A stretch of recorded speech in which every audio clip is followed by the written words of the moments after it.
حضرت حسن بصری رحمۃ اللہ علیہ کی ایک شاگردہ تھی جو آپ کے حلقہ درس میں حاضری دیا کرتی تھی۔ اس کو جب بھی کوئی مسئلہ درپیش ہوتا تو آپ سے اس کا حل پوچھتی۔ اس کا ایک ہی نوجوان بیٹا تھا جو گناہوں بری زندگی گزار رہا تھا۔ وہ حضرت سے بیٹے کے بارے میں پوچھتی کہ حضرت میں کیا کروں؟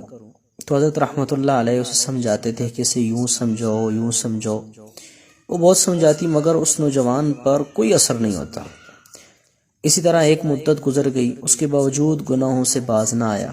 ماں تو پھر ماں ہوتی ہے، وہ ہر چند دنوں بعد حضرت سے دعا کی درخواست کرتی رہتی۔ حضرت بھی بڑا عرصہ دعائیں کرتے رہے، یہاں تک کہ ان کے دل میں عجیب سی کیفیت پیدا ہو گئی اور حضرت سمجھے کہ اب اس نوجوان کا راہ راست پر آنا مشکل ہے، گویا کہ نا امید ہو گئے۔ ایک مرتبہ وہ نوجوان بیمار ہوا، بیماری بڑھتی چلی گئی حتیٰ کہ اس کو موت نظر آنے لگی۔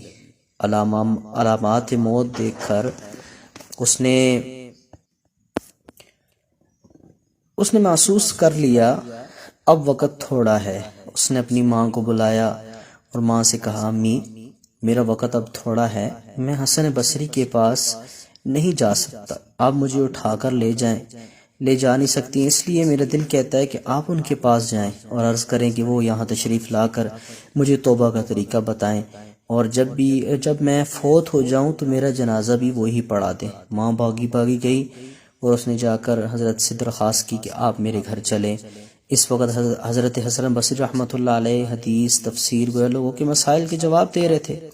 جب اس نوجوان کی حالت سنی تو سوچا کہ وہ تو ایسا ہی ہے، اتنا سمجھاتے رہے مگر اس پر اثر ہی نہیں ہوا، لہذا فرمایا کہ میں اس کے پاس نہیں جاؤں گا، اس نے توبہ نہیں کرنی اور اس کا جنازہ بھی کسی اور سے پڑھوا لینا۔ ماں یہ سن کر واپس چلی گئی اور بیٹے سے کہا کہ حضرت حسن بصری نہ تیرے پاس آنے کو تیار ہے نہ تیرا جنازہ پڑھانے کو۔ جب نوجوان نے یہ سنا تو اس کے دل پر ایک گہری چوٹ لگی کہ ہائے افسوس، میں اتنا برا ہوں کہ بڑے بڑے علماء اور مشائخ بھی مجھ سے بدظن ہیں۔ چنانچہ کہنے لگا، امی اگر حسن بصری میرا جنازہ پڑھانے کو تیار نہیں تو آپ میری ایک وصیت سن لیں۔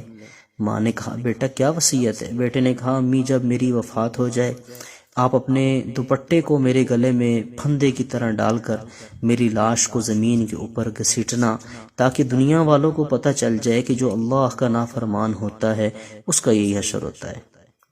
امی شاید میری یہی ذلت اللہ تعالیٰ کو پسند آ جائے اور میری بخشش کر دی جائے۔ ان الفاظ کے کہتے ہی اس کی روح قبض ہو گئی۔ ماں روتی رہی کہ بیٹا کیسی وصیت کر کے مرا ہے۔ ابھی تھوڑی ہی دیر گزری تھی کہ دروازے پر دستک ہوئی۔ جب دروازہ کھولا تو دیکھا حسن بصری کھڑے ہیں۔ پوچھا، حضرت کیسے تشریف لائے؟ تو حضرت نے فرمایا، جب تو آ گئی تھی تو میں سو گیا تھا، جیسے ہی میں سویا تو مجھے خواب میں اللہ تعالیٰ کی زیارت نصیب ہوئی۔ فرمایا، اے حسن تو میرا دوست ہونے کا دعویٰ کرتا ہے، میرے ایک ولی کا جنازہ پڑھانے سے انکار کرتا ہے۔ اسی وقت میری آنکھ کھلی، میں سمجھ گیا کہ اللہ تعالیٰ نے تیرے بیٹے کی دعا اور توبہ قبول کر لی۔ تو رب کریم اتنے مہربان ہیں، جب بندہ اپنے آخری وقت میں بھی اس کے سامنے گڑ گڑاتا ہے اور شرمندہ ہوتا ہے تو رب کریم اس کے دامن کو بھی خالی نہیں لوٹتا۔